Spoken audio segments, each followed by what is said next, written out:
Hello दोस्तों। आज हम जानेंगे क्लास 11th का सबसे महत्वपूर्ण टॉपिक जो कि पहले या दूसरे चैप्टर में आता है, कक्षक, क्वांटम संख्या और पाउली का अपवर्जन सिद्धांत, अबाहु का नियम, हुंड का नियम और क्लेचकेवास्की का n प्लस नियम। इन सभी के बारे में आज हम चर्चा करेंगे। एक ही वीडियो में सारा हम कवर कर लेंगे ये सारे रूल्स। सबसे पहले हम कक्षक से शुरुआत करते हैं। तो कक्षक होता क्या है इसको समझते हैं हम लोग।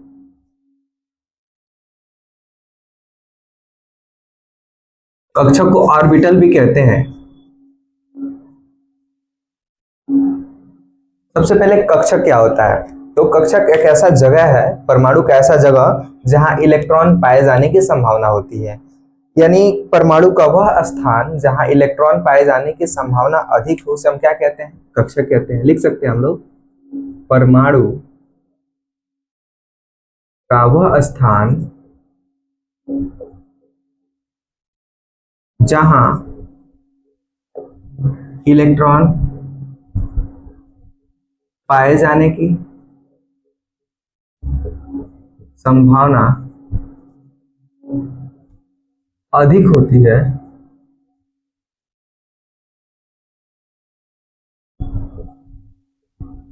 उसे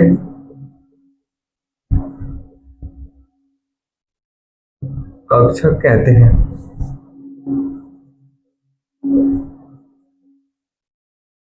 क्या समझे आप लोग?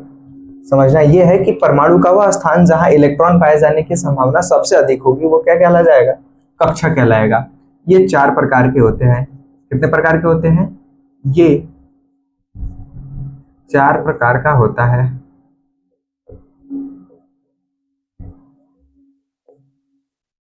कहने का मतलब है कक्षक चार प्रकार का होता है। पहला, दूसरा, तीसरा और चौथा। पहला है यस कक्षक, पी, डी और एफ। यस कक्षक, पी कक्षक और डी कक्षक और एफ कक्षक। चार प्रकार के कक्षक होते हैं, एस, पी, डी और एफ कक्षक। तो हम इन चारों के बारे में जानते हैं कि होता क्या है। बहुत इंपॉर्टेंट है ये जानना। तो सबसे पहले कक्षक एस के बारे में जानते हैं। तो यस कक्षक क्या होता है कि यह गोलाकार होता है। यह गोलाकार होता है। इसका आकार कैसा होता है? गोलाकार। इसमें दो इलेक्ट्रॉन पाए जाते हैं। इसमें अधिकतम कितने इलेक्ट्रॉन हो सकते हैं? जिसमें दो इलेक्ट्रॉन पाए जाते हैं। क्या समझे आप लोग? यह गोलाकार होता है और इसमें कितने अधिकतम इलेक्ट्रॉन पाए जा सकते हैं? तो दो अधिकतम इलेक्ट्रॉन पाए जा सकते हैं। ऐसे ही पी, यह डमरू के आकार का होता है।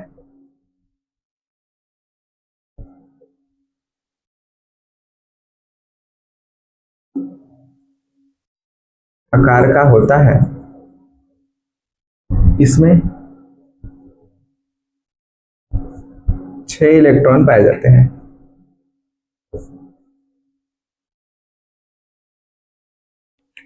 यस में कितने इलेक्ट्रॉन पाए जाते हैं? दो। वो गोलाकार होता है। ये डमरू के आकार का होता है। इसमें कितने इलेक्ट्रॉन पाए जाते हैं? 6 इलेक्ट्रॉन पाए जाते हैं। ये तीन प्रकार के होते हैं। ये तीन प्रकार का होता है। कौन कौन से? पी एक्स, पी वाई तथा पी जेड। इसका संरचना भी होता है। संरचना कोई इंपॉर्टेंट नहीं है, बस हम जानते हैं तीन प्रकार का होता है, पी एक्स, पी वाई और पी जेड।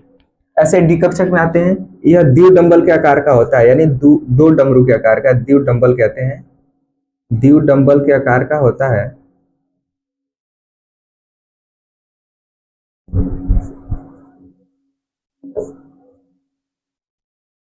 इसमें 10 इलेक्ट्रॉन पाए जाते हैं।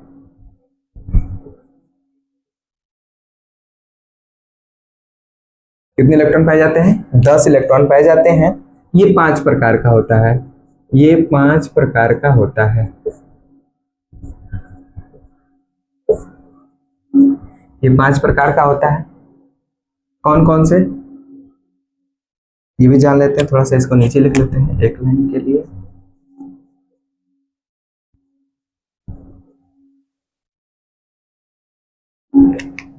पी पांचों प्रकार लिखते हैं, ब्लैक से लिख देते हैं। D X Y, D X Z, D Y Z, D X square minus Y square और डी जेड स्क्वायर, ये 5 प्रकार का होता है। डी कक्षा कितने प्रकार का होता है? 5। इसमें कितने इलेक्ट्रॉन पाए जा सकते हैं? 10 पाए जाते हैं। ये 5 प्रकार का होता है, D X Y, D X Z, D Y Z, D X square minus Y square और डी जेड स्क्वायर, ये 5 प्रकार का होता है। ऐसे ही एफ कक्षक, इसमें 14 इलेक्ट्रॉन पाए जाते हैं, 14 इलेक्ट्रॉन पाए जाते हैं तथा इसकी संरचना जटिल होती है।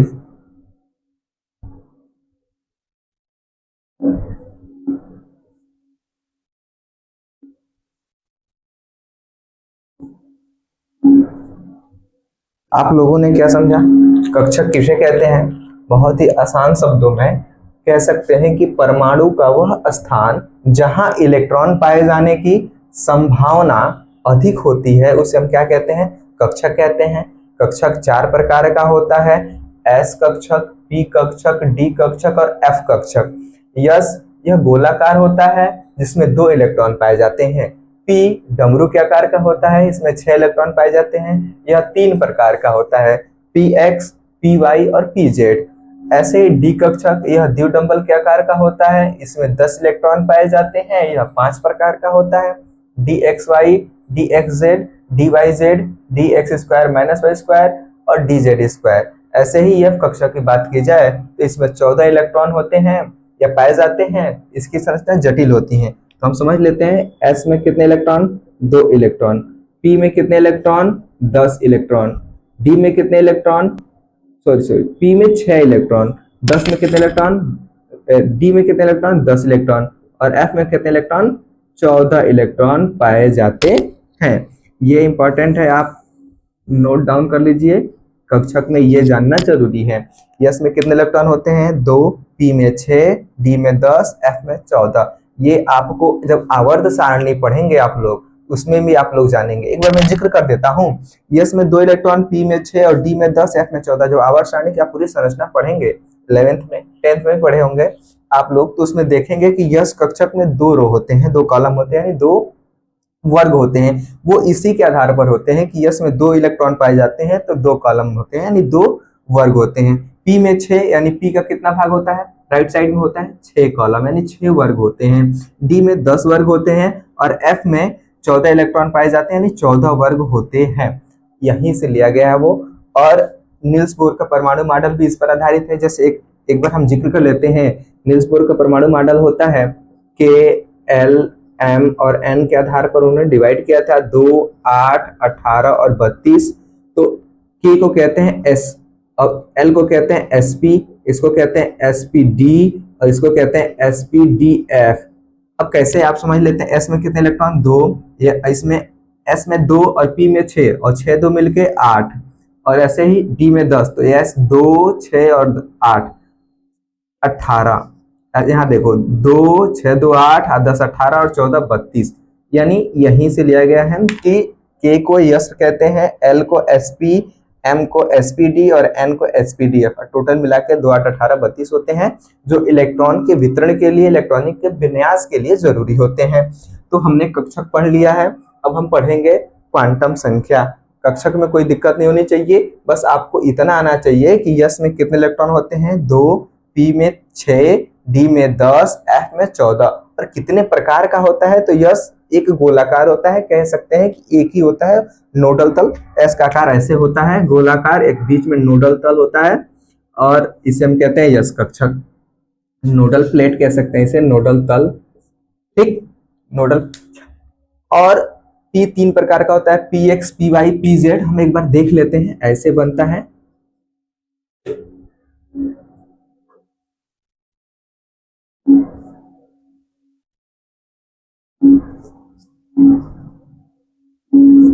ऐसे P X P Y P Z बनता है।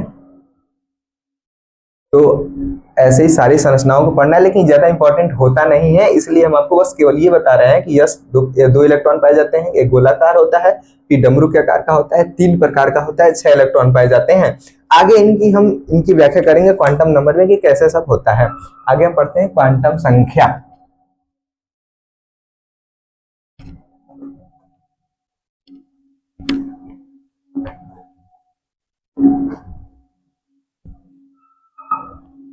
क्वांटम संख्या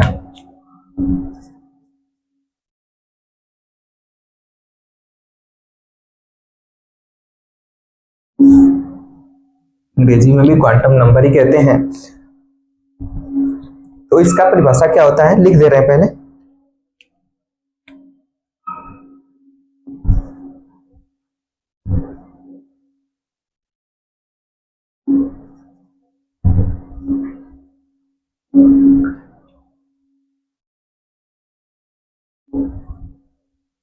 वे संख्याएं जो इलेक्ट्रॉन के कोष, उपकोष,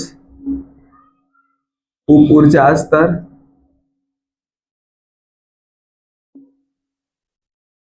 कक्षक तथा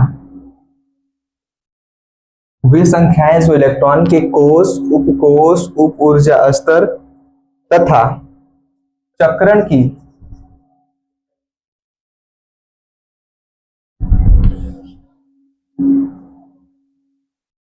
दिशा को बताता है,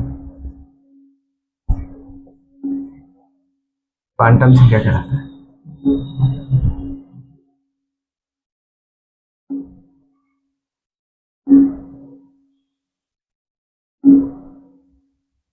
समझिए क्या है क्वांटम संख्या किसे कहते हैं। तो वे संख्या जो इलेक्ट्रॉन के कोष, कोष 4 होती हैं, 7 हो सकती हैं, 4 से अधिक, 7 से अधिक भी हो सकती हैं, लेकिन वर्तमान में 7 तक बताई गई हैं। नील्स बोर ने 4 ही तक बताया है, 1 2 3 4 यानी के एल तो आप 7 तक कह सकते हैं। तो वे संख्याएं जो इलेक्ट्रॉन के कोष, उपकोष, उप ऊर्जा स्तर, कक्षक यानी एसपीडीएफ कक्षक तथा चक्रण की दिशा को बताती हैं, यानी कि वो इलेक्ट्रॉन के घूमने की दिशा को बताए। क्या क्या चीजें बताएंगी क्वांटम संख्याएं? इलेक्ट्रॉन के कोष, उपकोष, उप ऊर्जा स्तर, कक्षक तथा चक्रण की दिशा को बताएगा, उसे हम कहेंगे क्वांटम नंबर या क्वांटम संख्या। ये होती है 4, तो लिख सकते हैं ये भी 4 प्रकार की होती हैं, ये भी 4 प्रकार की होती हैं। कौन कौन सी होती है भाई, देख लेते हैं हम। बहुत आसान है, आप लोग थोड़ा मतलब समझने की बस बात है। एक होता है मुख्य क्वांटम संख्या, मुख्य क्वांटम संख्या। एक होती है दिग्वंशी क्वांटम संख्या।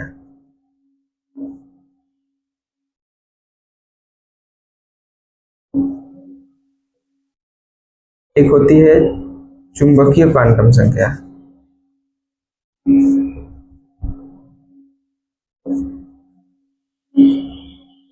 एक होती है चक्रण क्वांटम संख्या।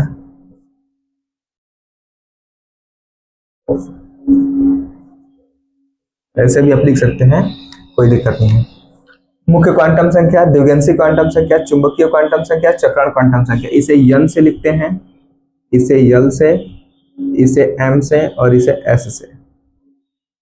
4 प्रकार की क्वांटम संख्याएं होती हैं। हमने जाना क्वांटम संख्याएं क्या होती हैं, जो इलेक्ट्रॉन के कोष, उपकोष, उप ऊर्जा स्तर तथा कक्षक और चक्रण की दिशा को बताए, यानी इलेक्ट्रॉन के घूमने की दिशा को बताए, उसे हम कहते हैं क्वांटम संख्या। ये 4 प्रकार की होती हैं, मुख्य क्वांटम संख्या, दिग्वंशी क्वांटम संख्या, चुंबकीय क्वांटम संख्या और चक्रण क्वांटम संख्या।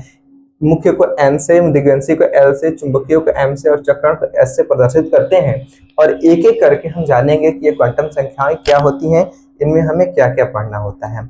बहुत ही आसान है, अब एक एक करके पढ़ते हैं, बाकी 3 को हटा देते हैं, आप यहाँ नोट डाउन कर लीजिएगा। अब देखते हैं मुख्य क्वांटम संख्या। सबसे पहले मुख्य क्वांटम संख्या क्या होता है, तो कहते हैं वे क्वांटम संख्या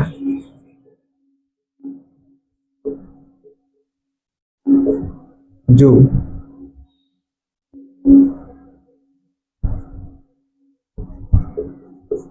परमाणु के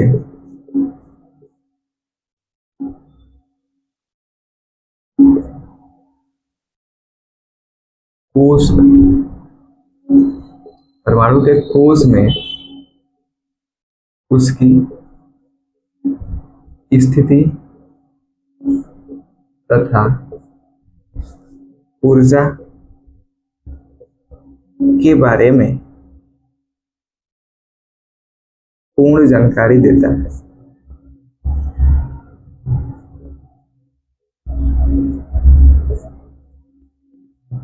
उसे मुख्य क्वांटम संख्या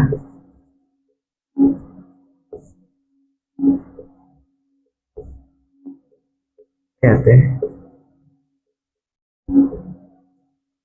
क्या समझे आप लोग कि वे क्वांटम संख्या जो परमाणु के कोश में उसकी स्थिति तथा ऊर्जा के बारे में पूर्ण जानकारी देता है, उसे हम कहते हैं मुख्य क्वांटम संख्या। अभी हमने जाना क्वांटम संख्या क्या होती है, जो कोश, उपकोश, ऊर्जा, उप ऊर्जा तथा कक्षक और उसके घूमने की दिशा यानी चक्रण की दिशा को बताए।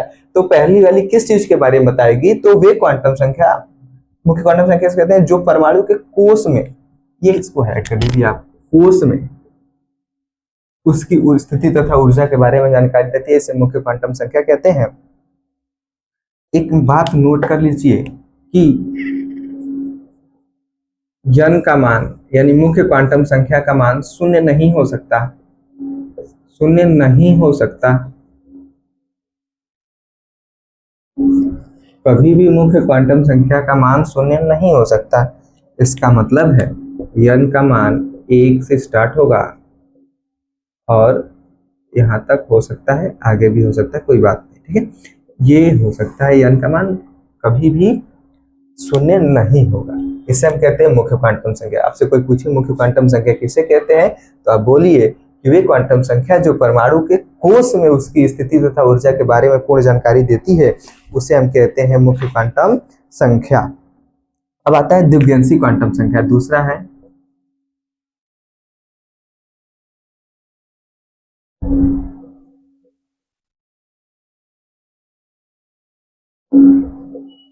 ये क्या होता है,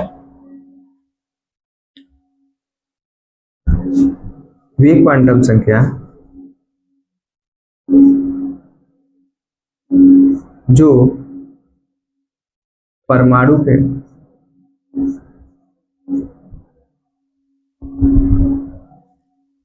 उप ऊर्जा स्तर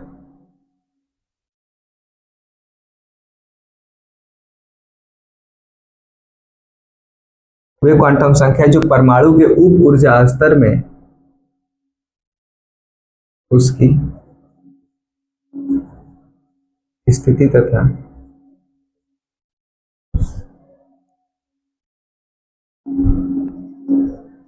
ऊर्जा के बारे में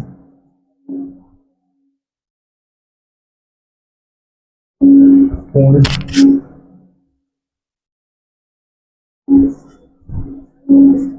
जानकारी देता है, उसे हम दिव्यांशु क्वांटम संख्या कहते हैं।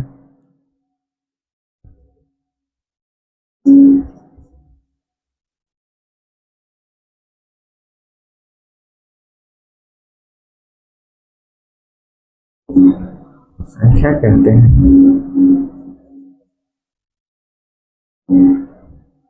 इसे यल से लिखते हैं, यल यहीं लिखते हैं, इसे यल से लिखा जाता है। तो हम क्या समझे, वे क्वांटम संख्या जो परमाणु के उप ऊर्जा स्तर में, किसमें, परमाणु के उप ऊर्जा स्तर में, यहाँ उप ऊर्जा स्तर को हाईलाइट कर लो। कह रहा है कि वे क्वांटम संख्या जो परमाणु के उप ऊर्जा स्तर में उनकी स्थिति या उसकी स्थिति तथा ऊर्जा के बारे में पूर्ण जानकारी दे, इसे हम क्या कहते हैं, दिव्यांशी क्वांटम संख्या। इसका निकालने का सूत्र क्या होता है हम जान लेते हैं। यल बराबर n जीरो सहित यानी जीरो के साथ n-1 के सभी पूर्णांक।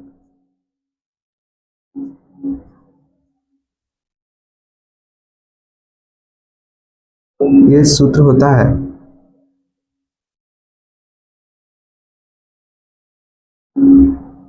आप इसे नोट डाउन कर लीजिएगा। ये इंपॉर्टेंट सूत्र है। यल का मान कैसे निकालेंगे हम? 0 लेंगे और उसके साथ यन का मान जो भी होगा उसमें से एक माइनस कर देंगे, उसके बाद जो भी पूर्णांक आएगा उसका वो यल का मान हो जाएगा। जैसे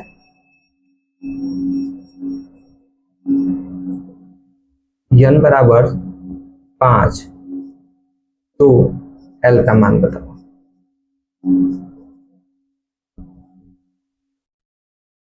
देख लीजिए, यन का मान 5 दिया है तो यल का मान क्या होगा? 0 और 5 माइनस 1, इसी सूत्र के आधार पर तो क्या हो जाए? 0 और 4। 0 और 4 को हम क्या लिख सकते हैं? या एल बराबर 0, 1, 2, 3 और 4, क्योंकि पूर्णांक यही होते हैं तो ये हम लिख सकते हैं, एल का मान आ जाएगा। अब एक एग्जांपल और देखते हैं हम, इसे मिटाना पड़ेगा ऊपर।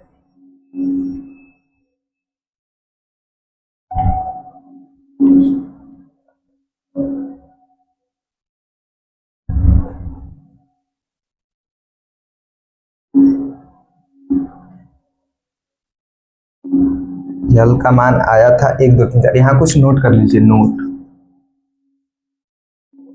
अगर कहीं यस कक्षक आ गया, यस कक्षक आ गया, पहला है यस कक्षक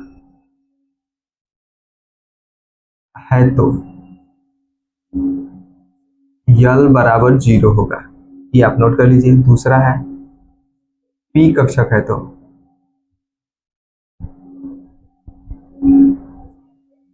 यल बराबर 1 होगा।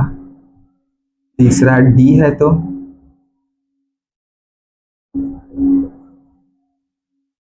यल बराबर 2 होगा। चौथा एफ है तो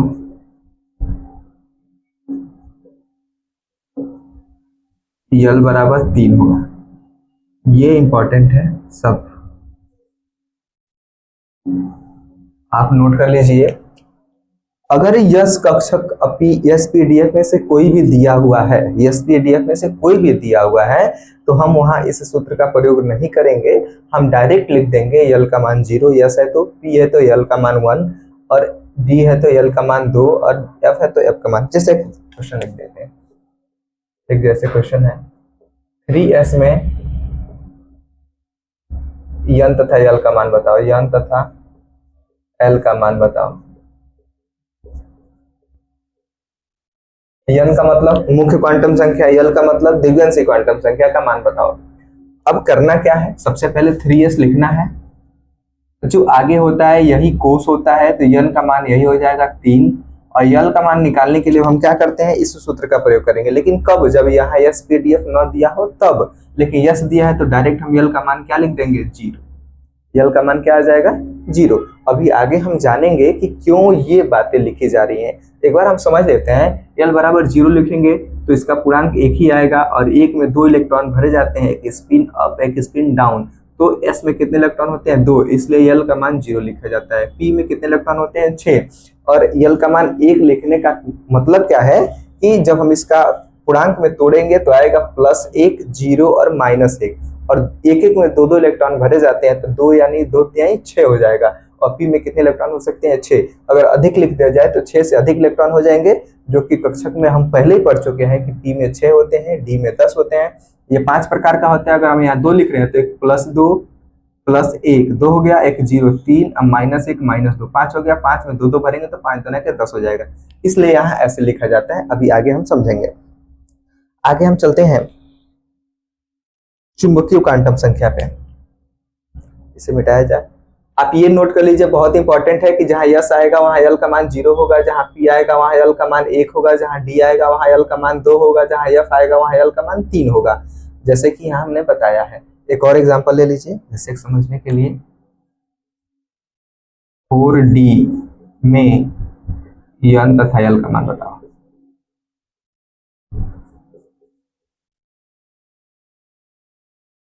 देखो कैसे होगा। 4D तो यन का मान 4 हो जाएगा, और डी में यल का मान क्या बोले हैं? 2, तो यहाँ लिख दोगे 2। वास्तविक मान क्या हो जाएगा? 2 ही रहने दो। अब यहाँ यम निकालेंगे तब मान निकालेंगे। तो ये ऐसे निकालना है आप लोगों को, ठीक है।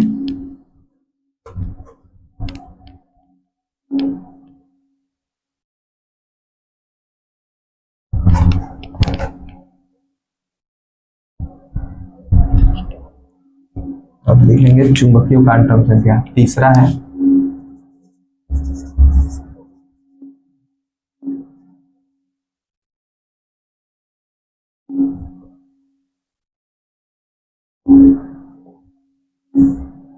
से यम से लिखते हैं। ये क्या होता है कि वे क्वांटम संख्या है, परिभाषा पहले लिख लेते हैं उसके बाद समझते हैं। वे क्वांटम संख्याएं जो परमाणु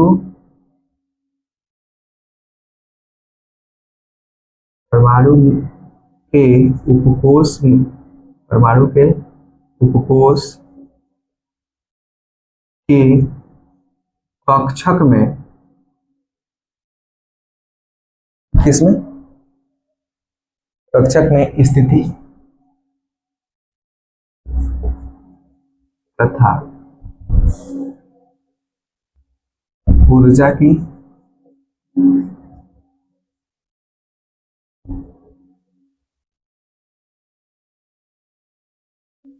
पूर्ण जानकारी देते हैं, उसे चुंबकीय क्वांटम संख्या कहते हैं।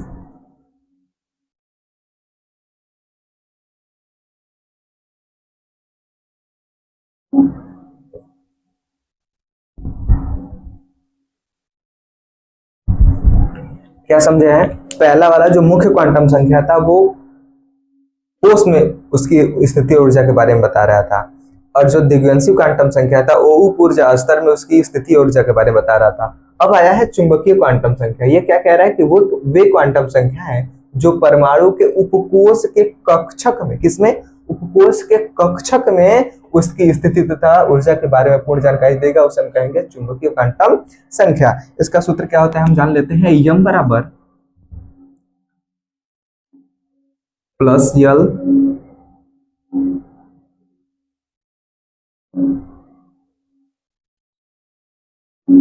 जीरो तथा माइनस यल के सही पूर्णांक, ऐसे भी लिख सकते हैं। क्या हुआ?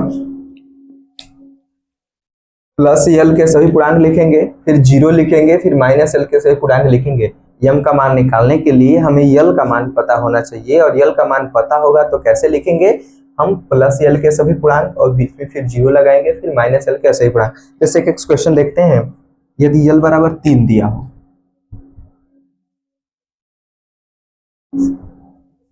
यल बराबर 3 हो तो एम का मान बताओ।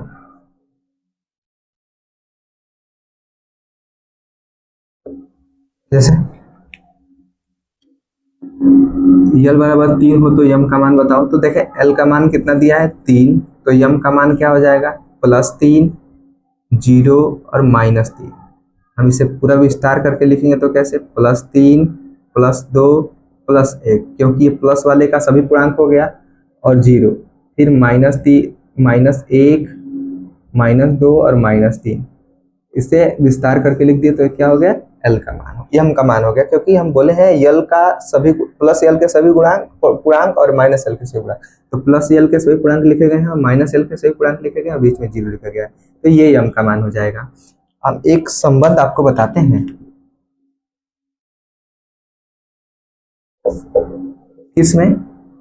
यम तथा एल में। क्या होता है? यम बराबर 2l+1। होता क्या है कि अगर यम का मान डायरेक्ट बताना है कितने यम के मान आएंगे तो इसका प्रयोग इस आधार पे होता है। जैसे यल का मान 3 है तो यम के कितने मान यहाँ आए हैं? 1 2 3 4 5 6 7 मान आए हैं। और डायरेक्ट बताना हो तो यल में 2 से गुणा करो, 3 दूना के 6 और 1 7, डायरेक्ट मान बता देंगे कितने आएंगे? 7। तो ऐसे भी हम बता सकते हैं। एक क्वेश्चन और आपको देते हैं हम इधर। क्वेश्चन है 3p में यल यन यल तथा एम का मान बताओ।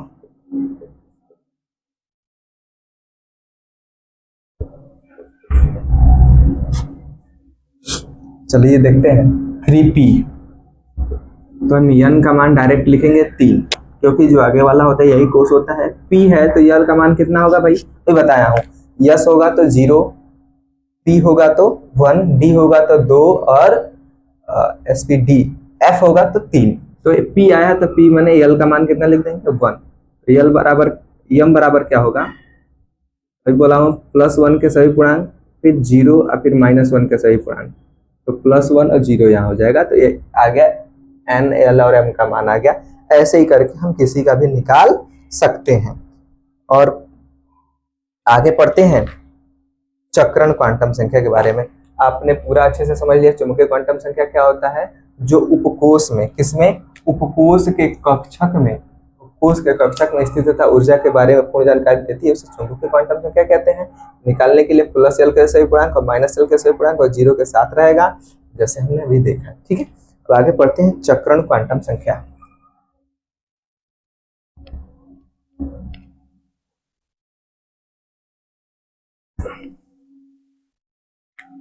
चौथा है चक्रण क्वांटम संख्या।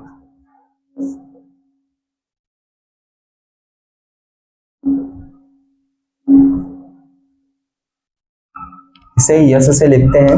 ये क्या होता है, इलेक्ट्रॉन के अपने अक्ष के चारों ओर घूमने की दिशा को, वह क्वांटम संख्या, वह क्वांटम संख्या जो इलेक्ट्रॉन के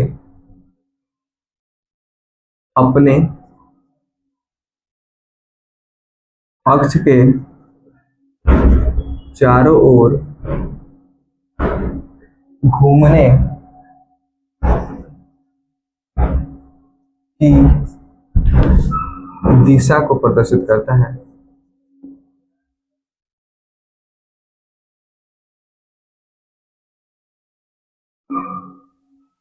इसके दो मान होते हैं,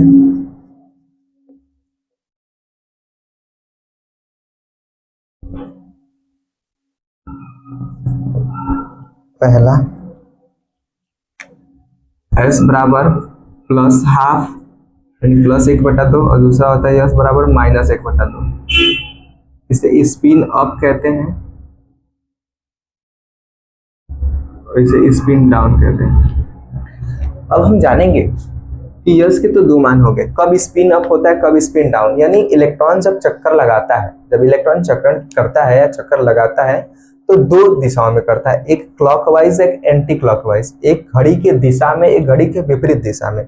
घड़ी के विपरीत दिशा को हम दक्षिणावर्त कहते हैं और घड़ी की दिशा को हम दक्षिणावर्त कहते हैं और घड़ी के विपरीत दिशा को हम वामावर्त कहते हैं। तो जब घड़ी की दिशा में चक्कर लगाएगा तो वहां +½ होगा, यानी प्लस लगेगा, स्पिन अप वाला होगा। और घड़ी के विपरीत दिशा में अगर चक्कर लगाएगा तो वहां स्पिन डाउन होगा, यानी -½ होगा, यानी इसके दो मान होंगे। हम आगे क्वेश्चंस के माध्यम से समझेंगे। एक प्रश्न है, यहाँ समझ लिया आप लोग ना कि इलेक्ट्रॉन के अपने अक्ष पे चारों ओर घूमने की दिशा को ये बताएगा। ठीक है, अब हमने क्वेश्चन लेना है 3D8। 3D8 क्या है अभी आप आगे जानेंगे, जब बाहु के नियम का जब व्याख्या किया जाएगा तो उसमें आपको बताया जाएगा कि इलेक्ट्रॉनिक विन्यास कैसे किया जाता है इस आधार पर। तो यह बाहु के नियम अनुसार इलेक्ट्रॉनिक विन्यास किया गया है। 3D8 में 7वें इलेक्ट्रॉन के लिए चारों क्वांटम संख्या का मान बताओ। चारों क्वांटम संख्या का मान बताओ।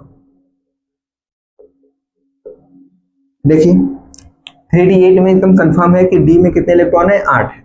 सबसे पहले 3D8 लिख लेते हैं, 3D8। अब होता क्या है, n का मान 3 आ जाएगा, क्योंकि जो आगे होता है ये n का मान होता है कोषों की संख्या होती है। कोष कितने, तो तीसरे कोष की बात हो रही है।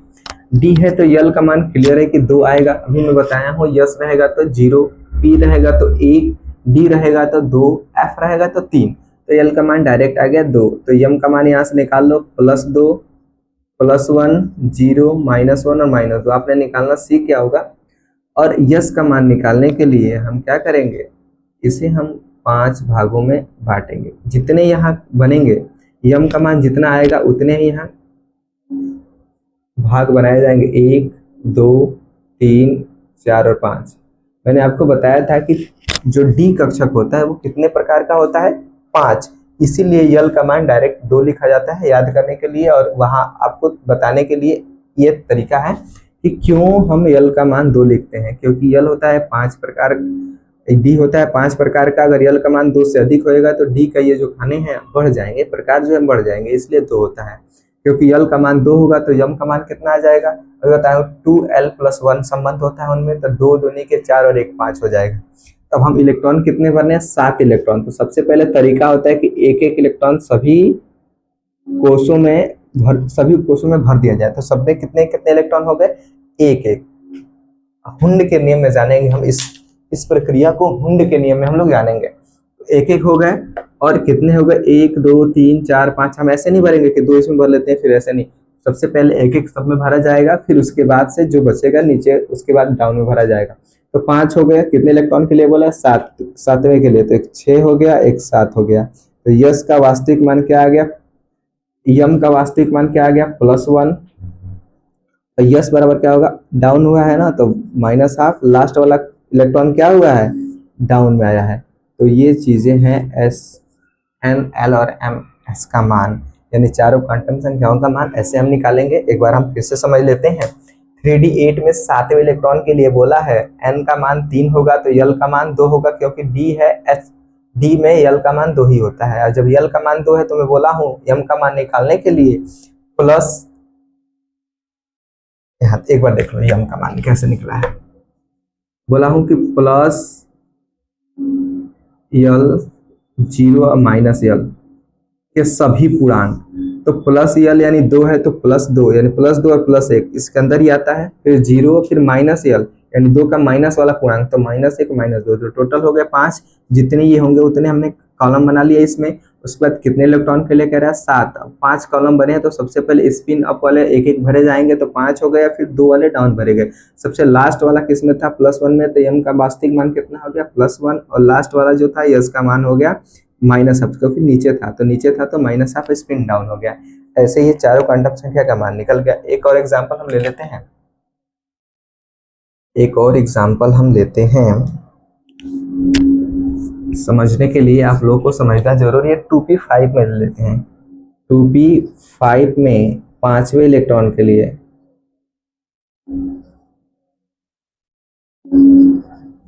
चारों क्वांटम संख्याओं का मान,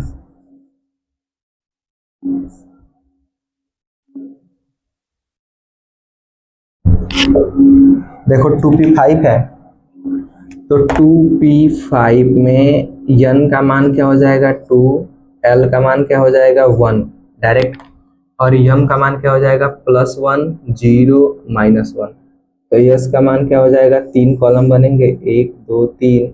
5 इलेक्ट्रॉन के लिए बोला है तो 5 इलेक्ट्रॉन भरते हैं हम, 1 2 3 4 और 5। तो यस का मान क्या आ गया, -12 स्पिन डाउन। ऐसे ही हम निकालेंगे। कोई दिक्कत परेशानी किसी को नहीं, आप घर पे प्रयास करिएगा ऐसे लिख करके। एक क्वेश्चन मैं दे दे रहा हूं आपको, तीसरा क्वेश्चन, कैल्शियम के अंतिम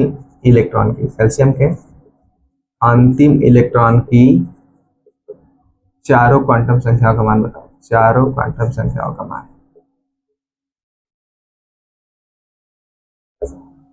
संख्या का मान बताओ। आपको अपने से करना है, क्योंकि अभी मैं पढ़ाऊंगा। अब बाहु का नियम एक बार बता ही देता हूँ। CH20 होता है, बाहु का नियम 1s2 2s2 2p6 3s2, कितने हो गए, 10 2 12, 1s2 2s2 2p6 3s2 3p6 4s2। Last वाला का 4s2 है, इसी के आधार पर निकाला जाएगा। आप निकाल लीजिएगा, कहिए तो हम निकाल के एक बार दिखा ही देते हैं, क्या दिक्कत है। 4s2 में n का मान हो जाएगा 4, यल का मान हो जाएगा 0, तो यम का मान हो जाएगा भी 0, तो यस का मान हो जाएगा, एक ही कॉलम बनेगा ऐसे। दूसरे 2 इलेक्ट्रॉन है ना अंतिम कोष में, कितने इलेक्ट्रॉन है, 2, तो 2 इलेक्ट्रॉन, एक स्पिन अप एक स्पिन डाउन, तो यस का मान आ जाएगा -12 स्पिन डाउन। ठीक, ऐसे निकाल सकते हैं। अभी हम ये जानेंगे इलेक्ट्रॉनिक विन्यास कैसे हुआ है बाहु के नियम में। तो यहाँ चारों क्वांटम संख्याएं समाप्त होती हैं। पहला था कोष में, दूसरा था उप ऊर्जा स्तर में, तीसरा था उपकोष के कक्षक में, और चौथा था उसके चारों ओर घूमने की दिशा को प्रदर्शित कर रहा था। कोई दिक्कत नहीं होनी चाहिए यहाँ तक। अब आगे हम देखते हैं।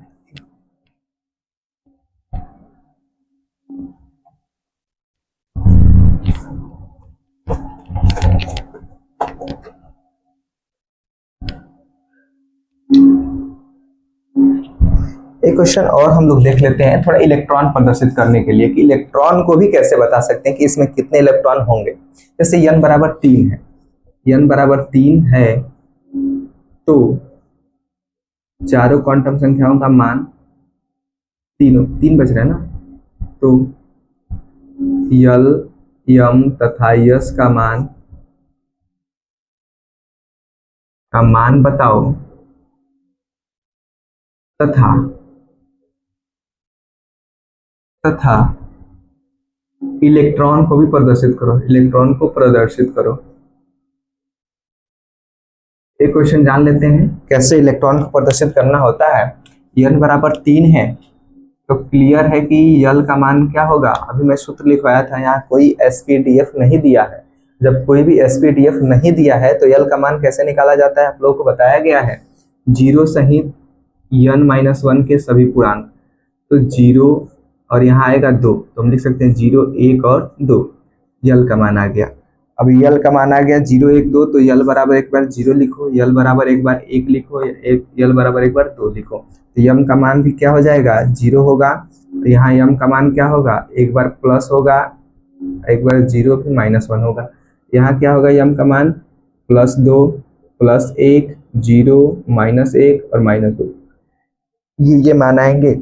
अब मैंने बोला कि इसमें 2 इलेक्ट्रॉन हो सकते हैं, एक +½ वाला और एक -½ वाला। इसमें 2 इलेक्ट्रॉन होंगे, एक +½ वाला, एक -½ वाला। इसमें भी 2, एक +½ एक -½ इसके लिए 2, एक +½ एक -½ ऐसे ही +2 के लिए +½ और -½ सबके लिए 2 2 होंगे। इसके लिए भी 2 होगा, एक +½ एक -½ इसके लिए भी 2, एक +½ एक -½ इसके लिए भी 2 प्लस और माइनस, इसके लिए भी 2, एक प्लस एक माइनस। हमने देख लिया कि यल के मान 0, 1, 2 आए हैं, तो 0, 1, 2 के आधार पर यम का मान निकाला गया और सबके इलेक्ट्रॉन के भी निकाल दिए गए। टोटल इलेक्ट्रॉन काउंट करो तो इलेक्ट्रॉन की संख्या कितनी आई, 2, 3, 4, 5, 6, 7, 8, 9, 10, 11, 12, 13, 14, 15, 16, 17, 18। कितने इलेक्ट्रॉन आए, 18 इलेक्ट्रॉन आए। हम यहाँ भी काउंट कर सकते हैं, 2, 2, 4, 6, 8, 10, 12, 14, 16 और 18 इलेक्ट्रॉन। तो चूंकि हम लोग को पता भी है, चूंकि हमें पता है कि तीसरे कोष में 18 इलेक्ट्रॉन पाए जाते हैं। अब पूछिए कैसे। तो अब नील्स बोर का एक मॉडल है, अभी आप लोगों को बताया था कि नील्स बोर ने बताया था के, एल, एम और एन के आधार पर बताया था। इसे बोला था 1, इसे बोला था 2, इसे बोला था 3, इसे बोला था 4, और बोला था पहले में कितने इलेक्ट्रॉन होंगे, 2, 8, 18 और 32। तो देख लीजिए तीसरे में कितने इलेक्ट्रॉन की बात की गई है, 18, और हमने यहाँ 18 इलेक्ट्रॉन को प्रदर्शित भी कर दिया। तो आपने इलेक्ट्रॉन को प्रदर्शित करने का भी नियम जान गया कि तीसरे कोष में 18 इलेक्ट्रॉन होते हैं तो कैसे दिखाया जाता है। तो इस प्रकार से आप दिखा सकते हैं। एक मैं आपको प्रश्न दे रहा हूं, n बराबर 4 के लिए, n बराबर 4 के लिए तीनों क्वांटम संख्या का मान और इलेक्ट्रॉन को प्रदर्शित कीजिए। सेम क्वेश्चन है। तो n बराबर 4 के इलेक्ट्रॉन का मान कितना आएगा, 32 आएगा। कितना आएगा, 32 आएगा। कितना आएगा, 32। तो आप एक बार ऐसे निकालिएगा, n बराबर यहाँ 4 रखिएगा, फिर 0, 4 - 1 तो 3 आएगा, तो 0, 1, 2, 3 यहाँ तक सेम रहेगा। एल का मान 0, एल का मान 1, एल का मान 2, एल का मान 1, 3 यहाँ आएगा। ये तो सेम यहाँ से निकलेगा। एल का मान 3 में आप कैसे निकालेंगे, +3 -3 +3 +2 +1, 0 -1 -2 -3, तो 7 मान आएंगे। तो 7 दूना के 14 इलेक्ट्रॉन यहाँ निकल जाएंगे और 18 यहाँ निकले हैं, और 18 में 14 जोड़ेंगे तो 32 आ जाएगा। तो आप ऐसे निकाल लीजिएगा, निकाल के घर पे प्रयास करिएगा। आगे हम पढ़ते हैं। आगे का टॉपिक है अफबाहु का नियम, बहुत इंपॉर्टेंट टॉपिक है अफबाहु का नियम।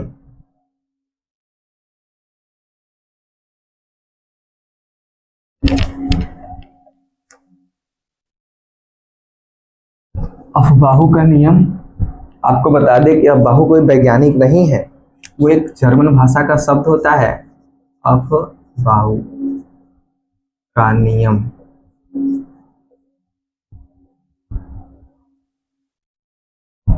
लिख देते हैं यहाँ कि अफबाहु शब्द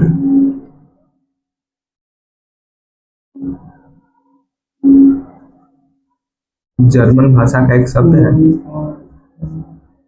जर्मन शब्द है।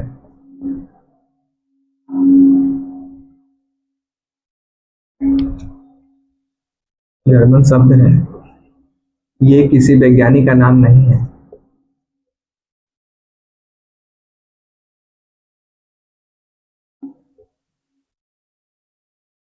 इसका अर्थ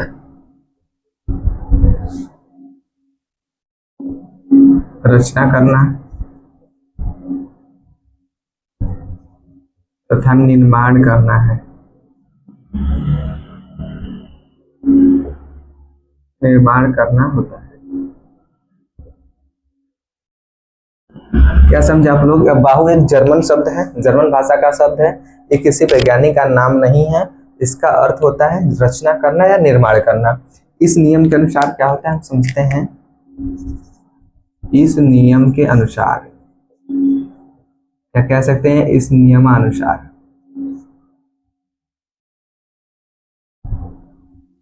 इंपॉर्टेंट है, नोट करिएगा। परमाणु के उपकोष के कक्षकों में, परमाणु के उपकोष के कक्षकों में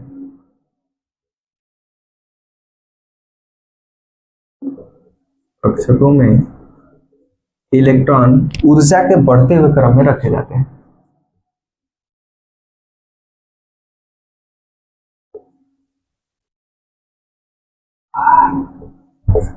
बढ़ते हुए क्रम में भरे जाते हैं, रखे जाते हैं।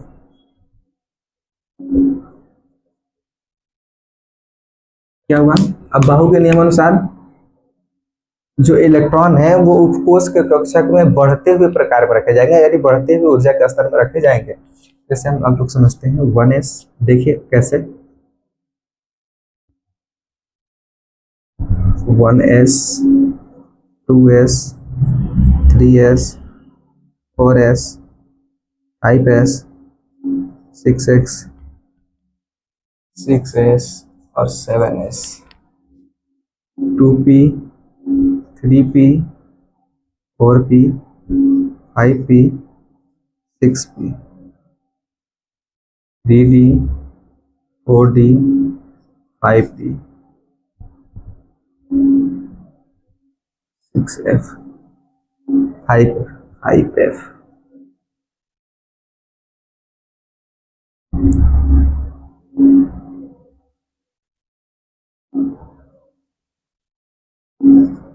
और 5f।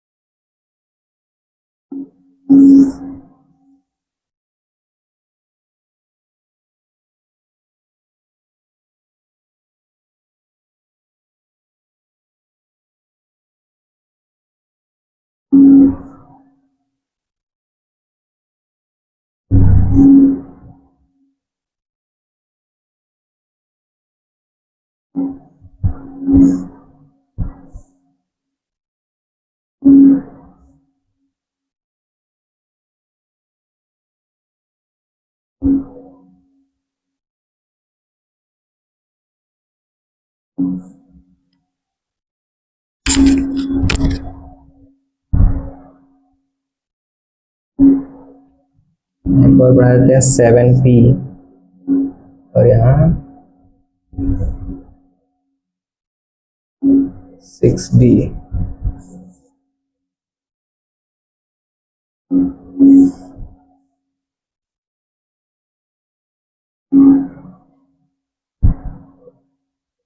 अभी समझाते हैं आपको कि कैसे करना है ये।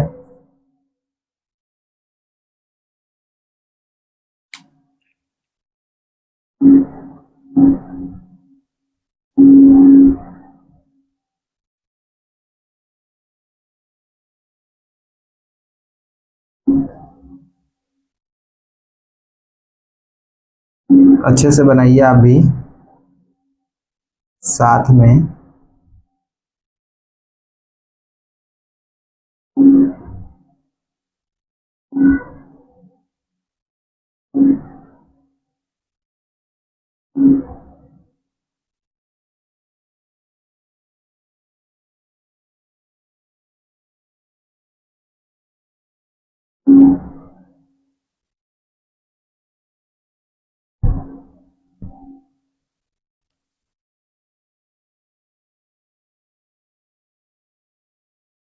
देखिए, ये अफवाहु का नियम, सबसे पहले 1s आएगा। सबसे से पहले इलेक्ट्रॉनिक विन्यास करेंगे तो हम अच्छे से समझ लेते हैं। सब इलेक्ट्रॉनिक विन्यास करते समय हम सबसे पहले क्या लिखेंगे, 1s, उसके बाद 2s, देखिए ऐसे जा रहा है, फिर 2p, फिर 3s, फिर 3p, फिर 4s, फिर 3d, फिर 4p, फिर 5s, फिर 4d, फिर 5p, फिर 6s, उसके बाद 4f, 5d, 6p, 7s, फिर 5f, 6d और 7p। ये हम लिख देते हैं, 1s, 2s, 2p, 3s, 3p, 4s,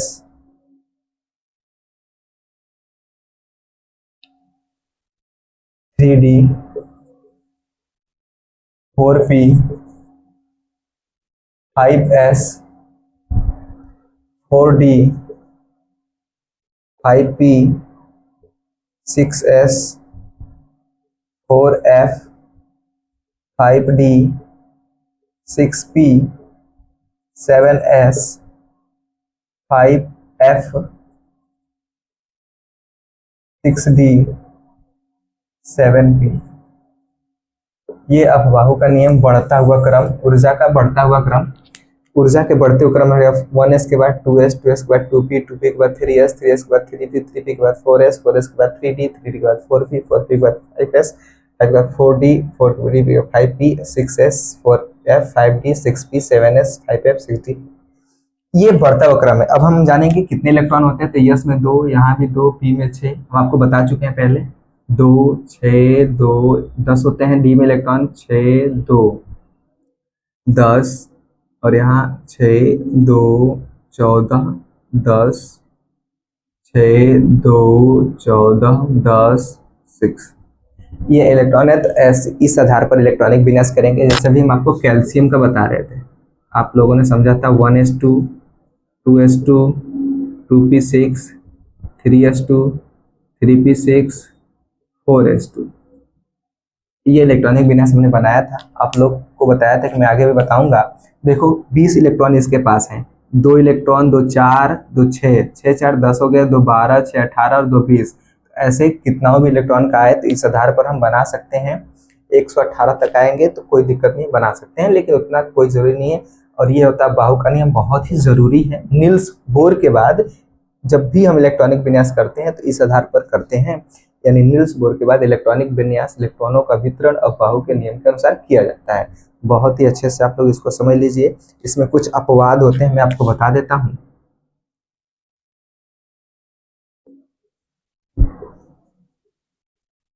जितनी मुद्राएं धातु हैं, सभी मुद्राएं धातु हैं,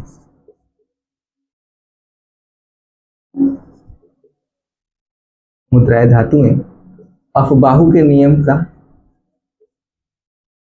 अपवाद है,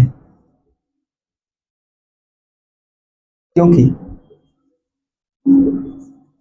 इसमें, इनमें, मुद्राएं धातुओं में अंतिम कोष का एक इलेक्ट्रॉन पहले कोष में प्रवेश करता है। अंतिम कोष का एक इलेक्ट्रॉन पहले उपकोष यानी कक्षक में प्रवेश करता है।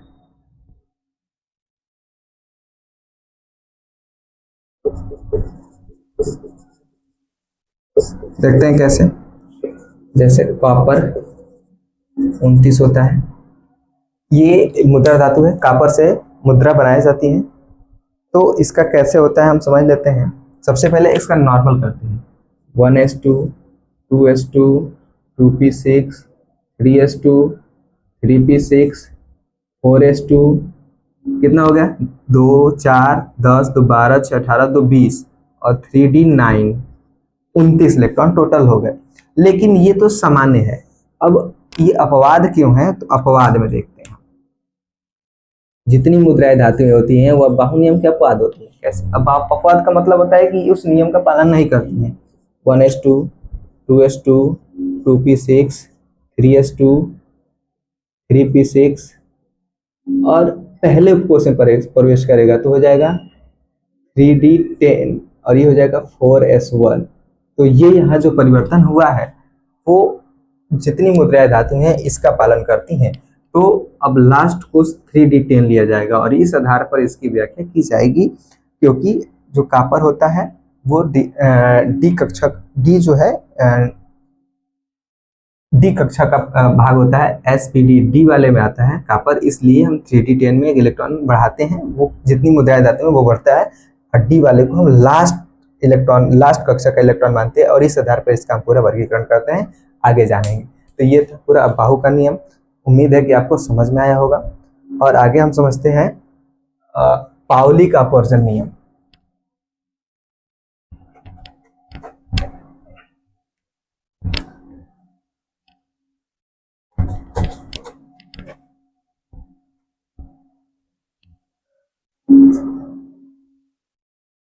पाउली का अपवर्जन सिद्धांत।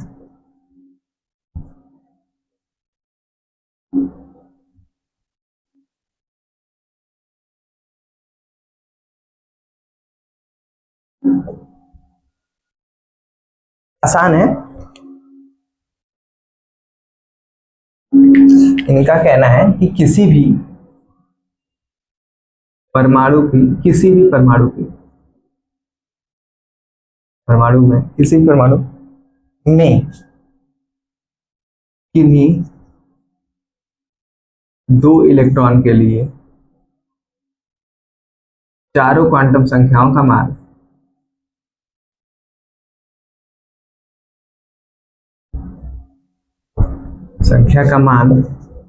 कभी भी समान नहीं हो सकता,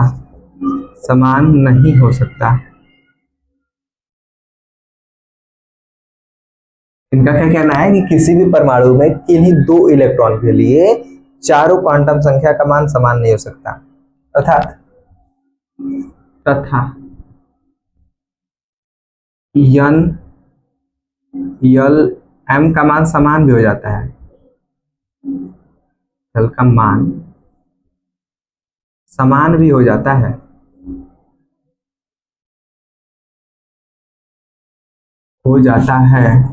तो यश का मान समान नहीं होगा।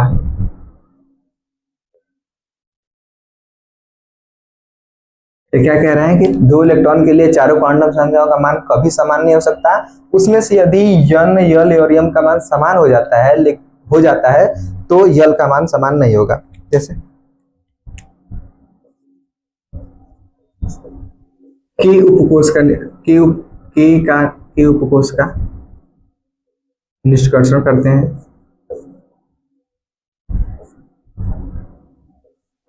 अब के का मतलब आप समझ जाइए, पहले से ही आपको बताया जा चुका है। के एल एम एन 1 2 3 4 ये कोष हैं। इसमें क्या होता है, 2 इलेक्ट्रॉन, इसमें 8, इसमें 18, इसमें 32, यानी के उपकोष का क्या नाम है, 1। तो हम डायरेक्ट के में लिख सकते हैं n बराबर 1। n बराबर 1 लिखेंगे तो l का मान क्या होगा, 0 और 1। तो m का मान क्या होगा, +1 0 और -1। तो इस n का मान 1 है। के यानी यश होता है। ये क्या होता है, मैं बताया था आपको, यश होता है, ये sp होता है, spd होता है और spdf होता है, ये आपको बताएगा। तो ये यश है, तो डायरेक्ट यल का मान यहाँ 0 लिखेंगे, क्योंकि मैं बोला हूँ कि जब भी यश आएगा तो यल का मान क्या होगा, 0 होगा। यहाँ जीरो लिखे, यम का मान क्या लिख दिए 0, तो यस का मान क्या हो गया, एक खाना बनेगा plus spin up spin down, क्योंकि 2 इलेक्ट्रॉन इसमें होते हैं तो एस का मान आ गया माइनस स्पिन डाउन। और इलेक्ट्रॉन कितने हो गए 2, और 2 को कहते हैं 1s2, तो ये इसका निष्कर्षण आ गया 2, यानी ये 2 मान समान आ गया, लेकिन फिर भी ये मान समान नहीं है। तो कहने का मतलब है कि यल यम एन का मान समान भी हो जाए तो यस का मान समान नहीं होगा। और वैसे भी 2 इलेक्ट्रॉन के लिए चारों क्वांटम संख्याओं का मान समान नहीं होता है, जिसमें से वो कुछ ऐसे बोल रहे हैं कि यल यम और यन यल और यम का मान समान हो जाता है तो यस का मान समान नहीं होगा। ऐसे ही यम का निष्कर्षण करिए, यम का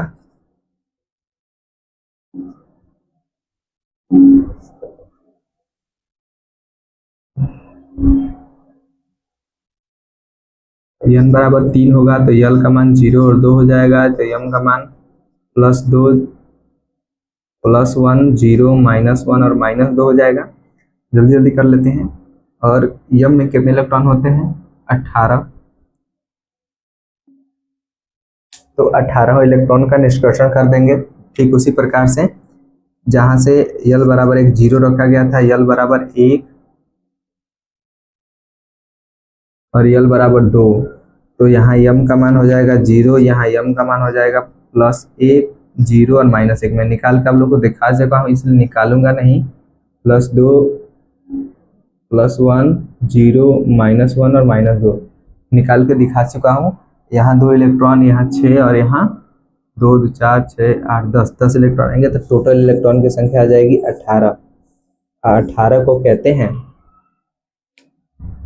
एक चीज यहाँ नोट करिएगा, जब भी आपको तीसरा ये दिया है, तीसरे में आपको 18 इलेक्ट्रॉन गिनती करना है तो 1s2 से नहीं करेंगे, क्योंकि 1 में तो 1 वाला आता है, तो इसलिए 1 से नहीं करेंगे। कहाँ से करेंगे 3 से करेंगे, तो 3s2 3p6 और 3d10, 10 6 16 और 2 18, तो इसका इलेक्ट्रॉनिक बिनेस ऐसे होगा, क्योंकि 3 वाले से शुरू क्यों किए हैं, क्योंकि इसमें यन का मान पहले से क्या बोला गया है 3, तो यहाँ से ऐसे होगा इसका। तो ये हो गया।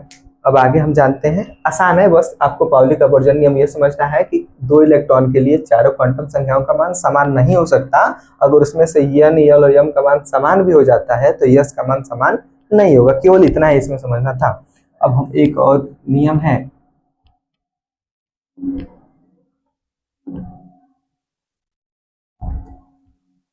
क्लेचकी-वास्की का नियम।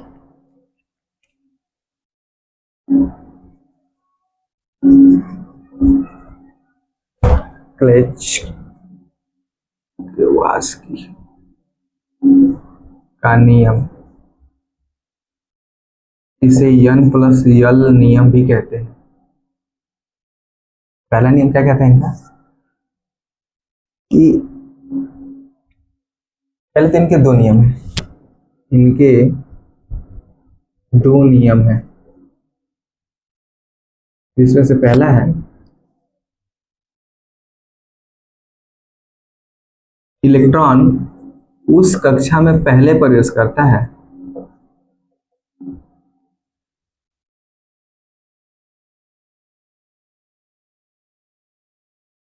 जिसमें यन प्लस यल का मान न्यूनतम होता है। न्यूनतम मतलब कम होता है।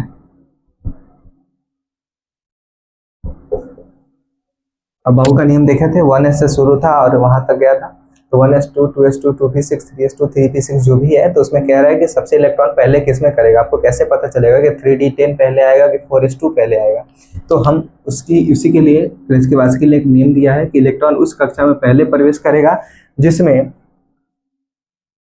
यन प्लस यल का मान क्या होगा, सबसे कम होगा। जैसे हम देखते हैं 2s और 3s। अब आपको पता करना है कि इसमें सबसे पहले किसमें प्रवेश करेगा। इसमें पहले मान निकालेंगे, यल का मान 2 और यल का मान 0, इसमें यन का मान 3 और यल का मान 0, तो यन प्लस यल का मान क्या हो जाएगा 2 हो जाएगा, यहाँ यल प्लस यल का मान 3 हो जाएगा। तो सबसे पहले किसमें प्रवेश करेगा 2s में, सबसे पहले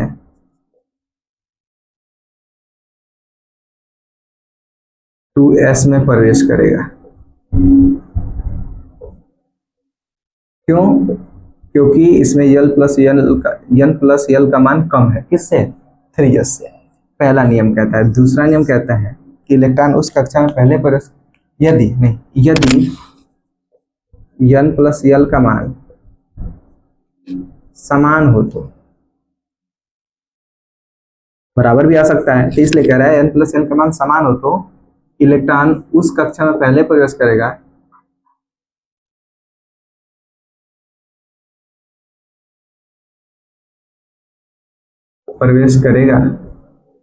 जिसमें n का मान न्यूनतम होगा।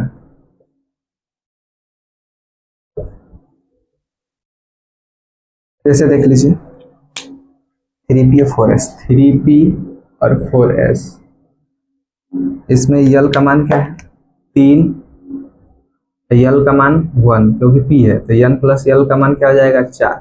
इसमें n का मान 4 और यल का मान 0, n प्लस यल का मान हो जाएगा 4। इन दोनों में बराबर है, तो पहले प्रवेश किसमें करेगा, क्योंकि n का मान इसमें कम है, तो लिखा चूंकि 3 p में पहले प्रवेश करेगा,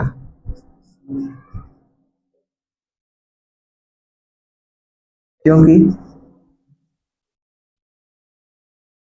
3p में n का मान न्यूनतम है। समझ लेते हैं, जैसे 1s2, 2s2, 2p6, 3s2, 3p6, 4s2। पहले क्या आया है 3p6 आया है, यानी 3p पहले आया है, 4s2 बाद में आया है। क्यों आया है, क्योंकि क्लचके कहते हैं कि जिसमें n प्लस यल का मान अगर समान आता है तो इलेक्ट्रॉन पहले किस में प्रवेश करता है, इलेक्ट्रॉन पहले उसमें प्रवेश करता है जिसमें n का मान न्यूनतम होता है। तो 3p में n का मान न्यूनतम है, इसलिए इलेक्ट्रॉन पहले किस में जाएगा 3p में जाएगा। ठीक है, अब हम ये था क्लचके का नियम, बहुत ही आसान था। n प्लस यल रूल, यानी पहला नियम था कि जिसमें n प्लस यल का मान कम होगा उसमें इलेक्ट्रॉन सबसे पहले प्रवेश करेगा, और अगर n प्लस यल का मान बराबर आता है तो इलेक्ट्रॉन उसमें प्रवेश करेगा जिसमें n का मान सबसे कम होगा। अब एक लास्ट नियम है हुंड का नियम, इसके बाद हमारा क्लास खत्म हो जाएगा। अब हम समझते हैं हुंड का नियम।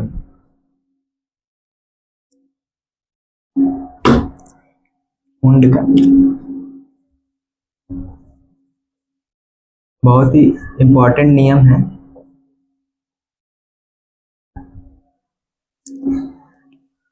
कह रहा है किसी परमाणु के उपकोष में, पहले परिभाषा लिख लेते हैं, किसी परमाणु के उपकोष में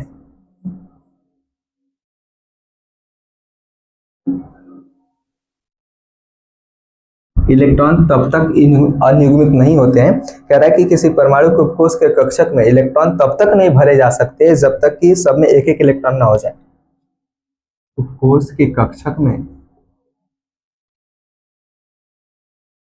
इलेक्ट्रॉन तब तक अनियमित नहीं, इलेक्ट्रॉन ठीक है,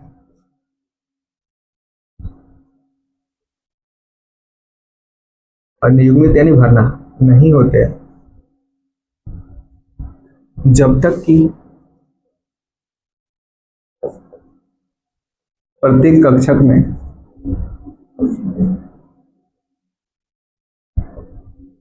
एक एक इलेक्ट्रॉन ना हो जाए,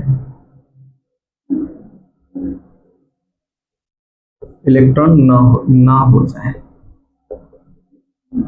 मैंने आपको बताया था जब भी हम कॉलम में भर रहे थे तो सबसे पहले एक एक इलेक्ट्रॉन सभी कॉलम्स में भर रहे थे। तो यही हुंड का नियम है कि इलेक्ट्रॉन तब तक सब में पूरे पूरे नहीं भरे जाएंगे जब तक कि सब में एक एक इलेक्ट्रॉन ना हो जाए।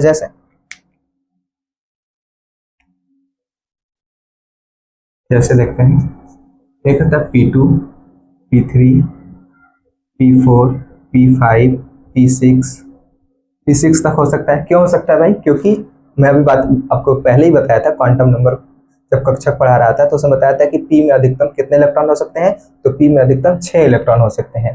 तो देखिए P कितने प्रकार का होता है, सबसे पहले ये बताइए। तो P होता है 3 प्रकार का, मैं आपको बता चुका हूँ, Px, Py और Pz। तो 3 प्रकार के यानी 3 कॉलम बनेंगे, ये भी 3 बनेगा क्योंकि सब P ही है, ये भी 3,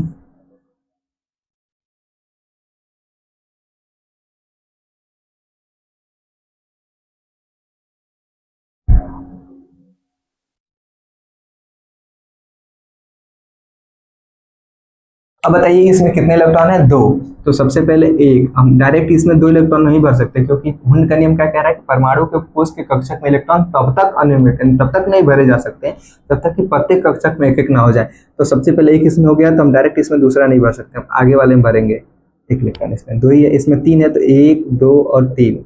इसमें कितने हैं, चार, तो एक दो और तीन। अब देखिए सब में एक एक हो गया, तब जाके दूसरे में भरेंगे।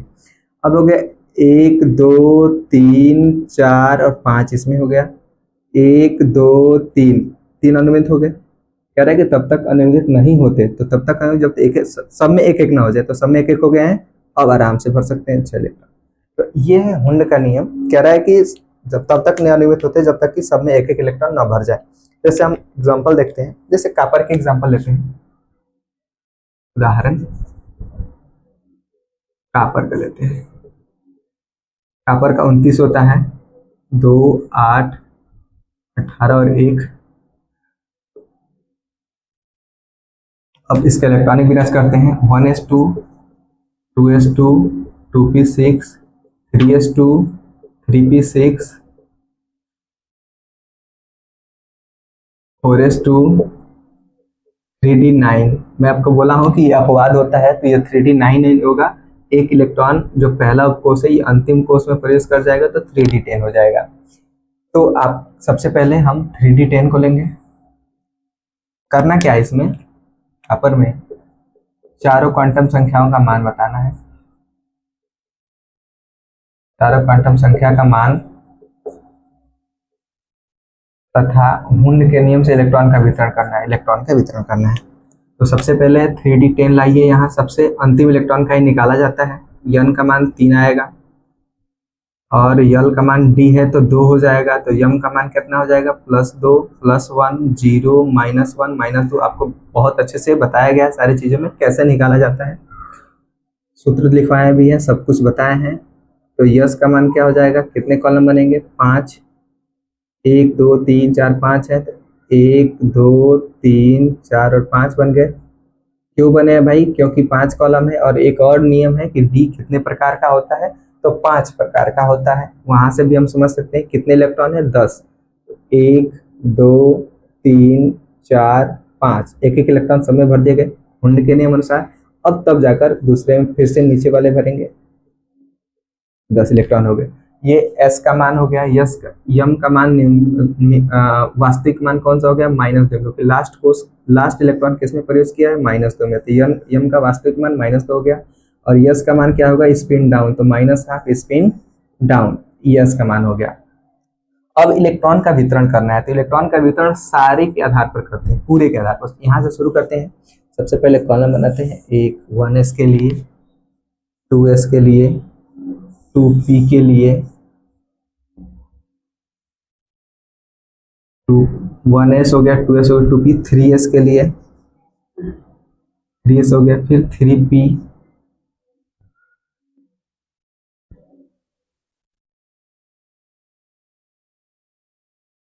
अब हम तीन तीन कॉलम क्यों बना रहे हैं या अच्छी तरह से जान रहे हैं, क्योंकि पी 3 प्रकार का होता है, यस एक होता है नोडल तल यानी गोलाकार होता है।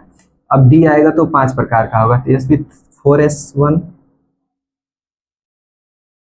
4s1 को बाद में बनाएंगे, पहले हम 3d10 को बना लेते हैं।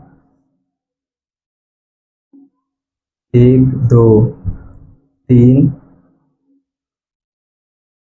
4 और 5, ये 3d है और 4s1 यहाँ लिख लेते हैं आराम से।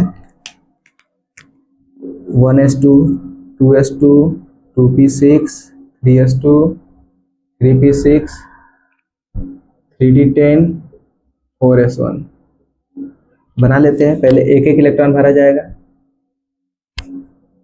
इसमें 2 इलेक्ट्रॉन इसलिए भरा जा रहा है क्योंकि पूर्ण कक्षक है, तो पूर्ण कक्षक में पहले एक भरे हैं, लेकिन इसके पास 2 है तो एक नीचे वाला भर जाएगा।